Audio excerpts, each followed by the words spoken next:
नमस्कार, मैं हूं आपके साथ मयंक। तो क्या ईरान ने ट्रंप को कर दिया चारों खाने चित? आखिर क्यों ट्रंप बुरी तरह से बैकफुट पर आ गए? ये क्यों कहा जा रहा है? सोशल मीडिया में ऐसी चर्चाएं क्यों छिड़ी हुई हैं? पिछले 5 से 6 दिनों में ऐसा क्या हुआ कि डोनाल्ड ट्रंप जो हैं और अमेरिकन फोर्सेस जो हैं वो ईरान के सामने पीछे हटने को मजबूर हो गए? देखिए, पहले ये पूरा प्लान समझना होगा कि क्या डोनाल्ड ट्रंप ने ईरान को लेकर क्या प्लानिंग की थी। बहुत ही सफाई के साथ ये प्लानिंग थी अमेरिका की, जो बताते हैं कई डिफेंस एक्सपर्ट्स, और उसको किस तरह से ईरान ने पूरी तरह से फेल कर दिया। देखिए, आप पिछले 7-8 या करीब 10 दिन का पूरा घटनाक्रम समझें, खासकर वेनेजुएला पर जो हमला हुआ उसके बाद। देखिए, बड़े सारे एक्सपर्ट्स ये बताते हैं और ईरान की तरफ से भी ये कहा गया। हम पहले हम पॉइंट्स में बात करते हैं कि अमेरिका की तरफ से, ट्रंप की तरफ से क्या प्लानिंग थी और फिर ईरान ने उसको कैसे काउंटर किया। देखिए, सबसे पहले आप देखिए कि ईरान में अचानक से जो है वो प्रोटेस्ट होने शुरू हो जाते हैं, असंतोष फैलना शुरू हो जाता है। ईरान की तरफ से कहा गया कि ये पहली प्लानिंग थी डोनाल्ड ट्रंप की, अमेरिका की और इजराइल की, कि ईरान में लोगों को उकसाया जाए और असंतोष फैलाया जाए। ये पहली प्लानिंग का हिस्सा था कि पहले जो वहाँ पे जो है ख़ास तौर पर अली खामेनी साहब के खिलाफ एक प्रकार का गुस्सा लोगों में पैदा किया जाए। उसके बाद बड़ी सफाई के साथ जो दूसरी चीज़, इसका दूसरा स्टेप था कि इस आंदोलन को, पहले पीसफुल प्रोटेस्ट शुरू हुए, फिर धीरे से इसने हिंसात्मक रूप ले लिया। और ये ईरान की तरफ से आरोप लगे कि ये लोगों को पीसफुल प्रोटेस्ट से हिंसा करने पे उकसाने में अमेरिका का और इजराइल का हाथ था, मोसाद के जो एजेंट्स इनका हाथ था। यानी देखिए, जो पहले दो प्लान थे वो ये था कि अली खामेनी साहब के खिलाफ एक असंतोष पैदा किया जाए, उनके खिलाफ नाराजगी पैदा की जाए, और ये कोशिश थी जिसके तहत जो है वो हिंसा हुई और आगजनी हुई ईरान में। लेकिन हुआ क्या? देखिए, अब ये कैसे ईरान ने कैसे इसको जवाब दिया। ऐसे 7-8 पॉइंट है जिसका हम काउंटर भी दिखाएंगे आपको। मामला कहाँ से बदला? मामला यहाँ से बदला कि इस पूरे स्पेकुलेशन के बीच में ईरान की सरकार ने ये फैसला किया पहले कि जो प्रदर्शनकारी हैं, हम इनके खिलाफ किसी भी तरह का एक्शन नहीं लेंगे। जो शांति से प्रदर्शन कर रहे हैं, जो हिंसा कर रहे हैं, हम सिर्फ उनके खिलाफ एक्शन लेंगे। इसने एक बड़ा मैसेज दिया ईरान में इस बात को लेकर कि सरकार ये चाहती है। ईरान के राष्ट्रपति ने भी ये कहा, अली खामेनी साहब की तरफ से भी बयान आए कि भाई जो शांतिपूर्ण प्रदर्शन कर रहे हैं हम उनकी बात सुनने को तैयार हैं, हिंसा मत करिए, अपने ईरान को नुकसान मत पहुंचाइए। यहां से जो पहले लेवल की जो दो प्लानिंग थी, शायद अमेरिका ने या इजराइल ने ये सोचा था कि पूरी तरह से क्रैकडाउन होगा और हालात और खराब हो जाएंगे। ऐसा हुआ नहीं। अब देखिए, इसी बीच जो है एक और बड़ी खबर आई। इस पूरे मामले के बीच में अमेरिका और इजराइल की तरफ से इस तरह की खबरें फैलाई जाने लगी कि अली खामेनी जो हैं, अली खामेनी साहब, वो ईरान छोड़ के रूस जा सकते हैं। ये तीसरा प्लान का हिस्सा था अमेरिका के। इस तरह की खबरें फैलाई जाने लगी। लेकिन हुआ क्या? अली खामेनी साहब तेहरान में खुले में आते हैं और उन्होंने पूरे ईरान को स्पीच दे दी। देखिए, जो अमेरिका या इजराइल ने सोचा था, जैसा एक्सपर्ट बताते हैं, उसका ठीक उल्टा हुआ। कोशिश ये थी कि ये खबरें फैलाई जाएं कि अली खामेनी साहब जो हैं वो ईरान छोड़ के जाने के लिए तैयार हैं और इस तरह का हुआ बनाया गया। हुआ उल्टा। वो आ गए बीच में सबके और आके उन्होंने खुला संदेश दे दिया और सीधा कह दिया डंके की चोट में कि ना ईरान डरा है, ना डरेगा और ना किसी के सामने झुकेगा। और उन्होंने सीधा डोनाल्ड ट्रंप को जवाब दिया कि आप अपने काम से काम रखिए, हमारे काम में हस्तक्षेप मत करिए। ये वो स्पीच थी जहां से ईरान का पूरा प्लान पलटना शुरू हो गया।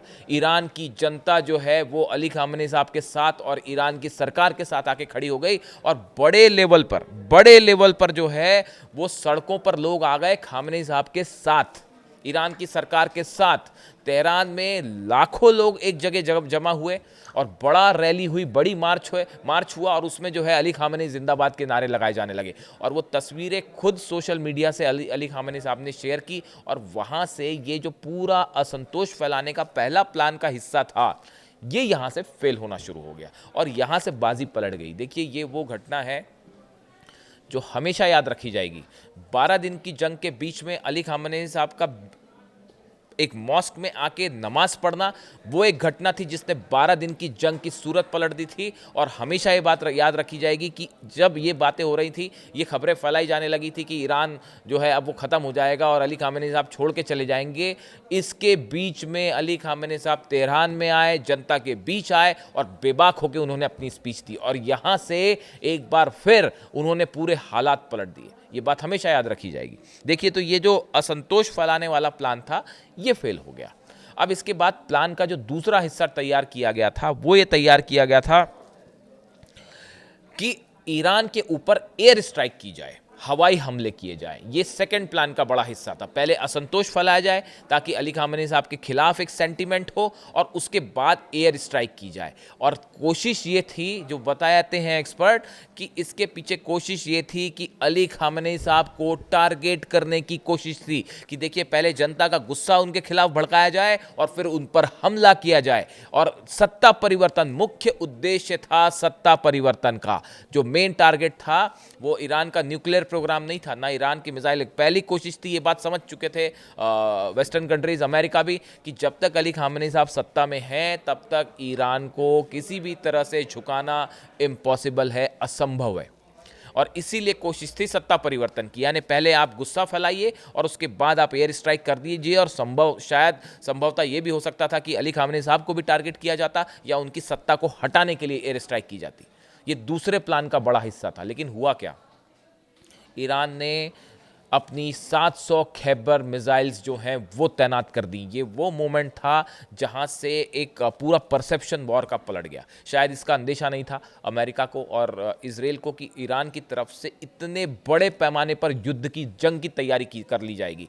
ईरान ने अपने पूरे बॉर्डर्स पे 700 मिसाइल्स तैनात कर दी और ये कहा कि अगर हमला होता है, पूरा इजराइल तेल अवीव पर एक साथ हम पूरी मिसाइल्स दाग देंगे। और ये जिस तरह से ईरान ने मिलिट्री एक्सरसाइज की, अपने हथियारों का मूवमेंट किया, उसने साफ संदेश दे दिया कि किसी हालत में नहीं झुकेंगे और इस बार करारा जवाब मिलेगा। यहाँ से एक जो परसेप्शन था ईरान का कि ईरान को खत्म कर दिया जाएगा, एयर स्ट्राइक कर दी जाएगी, वो परसेप्शन यहाँ से बदलना शुरू हो गया। इसके बाद आप देखिए, तीसरा बड़ा प्लान जो पूरी तरह से फेल हुआ बताया जा रहा है, आपने देखा ही होगा सब तरफ, कि अमेरिका की तरफ से जितने अरब देश हैं सबको कहा गया कि आप ईरान के खिलाफ हमले में शामिल होइए। सऊदी से कहा गया, कतर से कहा गया, इराक से कहा गया, यूएई से कहा गया, बहरीन से कहा गया, जॉर्डन से कहा गया और सब के सब देशों ने अमेरिका को सलाह दी ईरान पर हमला मत करिएगा। यहां तक कि अपने फाइटर जेट्स देने से भी मना कर दिया। उन्होंने कहा कि आप ठीक है, एयरबेस है, आप करिए हमला, लेकिन हम अपना एयर स्पेस नहीं देंगे और ना ही हम हथियार देंगे। ये बहुत बड़ा झटका था मिडिल ईस्ट में अमेरिका के लिए। देखिए, पिछले कुछ समय में मैं बार बार आपको मैंने कई वीडियोस बनाए जिसमें मैं ईरान के विदेश मंत्री और विदेश मंत्रालय की जो कोशिशें हैं उनकी मैंने हमेशा ये बात कही कि बड़ी ही नपे तुले अंदाज में, सधे हुए तरीके से ईरान ने अपनी विदेश नीति चलाई है, खासकर 12 दिन की जंग के बाद।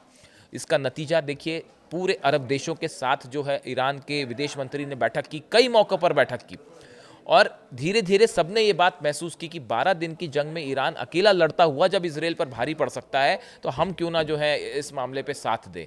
जो हमले मिसाइल फायर कर दी कतर के ऊपर, दोहा में इजराइल ने जो बीच में मिसाइल्स फायर की गई थी हमास के लीडर्स को टारगेट करते हुए, वहाँ वो भी एक ऐसा कदम था जिसने अरब देशों को ये सोचने पे मजबूर कर दिया कि हाँ, जो ईरान कह रहा था वो बात सही है, इजराइल कभी भी हमला कर सकता है और हमें भी अपने फ़ायदे के लिए निशाना बना सकता है। उसका नतीजा ये हुआ कि बड़े पैमाने पर अरब कंट्रीज़ ने इस बार ईरान पर हमला करने से मना किया अमेरिका को। ये एक बड़ी जीत रही ईरान की विदेश नीति की। ये चौथा मौका था जहाँ से प्लान बदल गया, ट्रंप की प्लानिंग धराशायी हो गई। देखिए, इसके बाद जो है, जिसे कहते हैं कि जिसकी किसी ने कल्पना नहीं की थी, पांचवा जो प्लान था हिस्से का, कि अमेरिकन जेट्स टेक ऑफ करेंगे अरेबियन बेस से, सऊदी से, यूएई से, कतर से, इराक से, कुवैत से, यहाँ से, बहरीन से, यहाँ से फ्लाई करेंगे अमेरिकन प्लेन्स जो कि हमला करेंगे और इजरायली जेट्स जो हैं इजराइल से टेक ऑफ करेंगे, ईरान पर हमला करेंगे। लेकिन एंड टाइम पर बेंजामिन नेतन्याहू ने खुद डोनाल्ड ट्रंप को मना किया कि अभी हम पूरी तरह से तैयार नहीं हैं, आप हमला मत करिए। यानी वो 12 दिन की मिसाइलों का ऐसा खौफ कि साहब हमला करने के लिए भी नेतन्याहू ने मना किया। ये खबरें अब सब तरफ है। नेतन्याहू ने बताया कि अभी हम जो है हमारा मिसाइल डिफेंस सिस्टम पूरी तरह तैयार नहीं है। तो तैयार कैसे हुआ? तो पिछली बारी जो है ध्वस्त कर दिया ईरान ने। तो अब ऐसी सिचुएशन में नेतन्याहू की तरफ से भी कहा गया कि अभी स्ट्राइक मत कीजिए, इंतज़ार कीजिए। ये छठा बड़ा झटका था डोनाल्ड ट्रंप को, जो ईरान भारी पड़ गया अमेरिका पर। देखिए, इसके अलावा भी 2-3 चीज़ें ऐसी हुई हैं जो जिसने अमेरिकी प्लान को फेल कर दिया। जिस तरह से अमेरिका ने वेनेजुएला पर हमला किया, उससे रूस और चीन बुरी तरह से नाराज हुए और ईरान के साथ मजबूती से आके खड़े हो गए। यहाँ तक कि चाइना ने तो अपने जेट्स भी भेज दिए हथियारों के साथ तेहरान। वो खबर आपने देखी होगी, मैंने भी वीडियो बनाया, आप सब तरफ वो खबरें हैं और उसके तस्वीरें भी सामने आई कि चीन के 2 प्लेन्स जो हैं वो तेहरान में लैंड किए। अब देखिए, हुआ ये कि रूस और चीन ने बड़ा एग्रेसिव एक अप्रोच लिया और ईरान की मदद का बड़ा फैसला कर लिया। ये 7वां बड़ा झटका रहा डोनाल्ड ट्रंप को ईरान के मामले में। इसके अलावा नॉर्थ कोरिया को तो एक अलग ही रुख समझ में आया। 8वां जो बड़ा मामला था, नॉर्थ कोरिया ने सीधा मिसाइल्स फायर करने की धमकी दे दी और उन्होंने कहा कि ईरान पर हमले का मतलब है जंग का ऐलान होगा और हम न्यूक्लियर हमला करने से भी नहीं चूकेंगे। नॉर्थ कोरिया की तरफ से, किम जोंग उन की तरफ से इतना बड़ा ऐलान कर दिया गया कि अगर ईरान पर हमला हुआ तो हम इसको अमेरिका के खिलाफ जंग की शुरुआत मानेंगे और हम ईरान के लिए जो है वो जंग में कूदने को तैयार है। और यहाँ तक कि उसने एटम बम की भी धमकी दे दी कि हम एटम बम भी हमला करने से नहीं चूकेंगे। उसके बाद वो डूम्सडे प्लेन वाली भी खबर आई कि वो डूम्सडे प्लेन अमेरिका में बुलाया गया। अब काफ़ी दिनों बाद वॉशिंगटन उतरा वो डूम्सडे प्लेन। वो होता है कि अगर कोई हमला हो जाए तो फिर उस प्लेन में राष्ट्रपति सवार होते हैं। तो वो प्लेन पहली बार जो है सालों बाद दिखाई दिया। तो इन हालात के बीच में बताया ये जाया कि जो 9वां झटका और आखिरी झटका पड़ा कि भाई अमेरिकन जेट्स फ्लाई किए और उसके बाद बीच में ही डोनाल्ड ट्रंप को ऑपरेशन कैंसिल करना पड़ा और पूरे जेट्स जो है वो वापस लौट आए।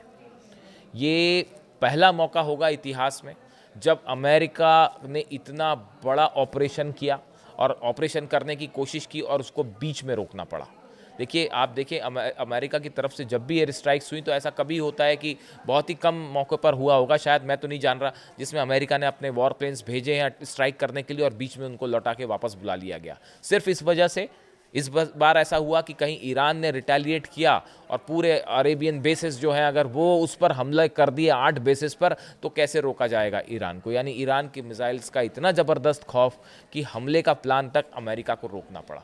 यानी ये 7-8 मुद्दे थे जिसको लेकर डोनाल्ड ट्रंप का जो प्लान था ईरान को लेकर, अली खामेनी साहब को हटाने को लेकर, वो पूरी तरह से चारों खाने चित हो गया। और इसीलिए कहा जा रहा है कि ईरान ने ट्रंप को चारों खाने चित कर दिया। इस पूरे मुद्दे को लेकर आपकी क्या राय है? आपने भी खबरें देखी होंगी। इस पूरे मुद्दे पर आप क्या सोचते हैं? कमेंट करके ज़रूर बताइए। Thank you so much.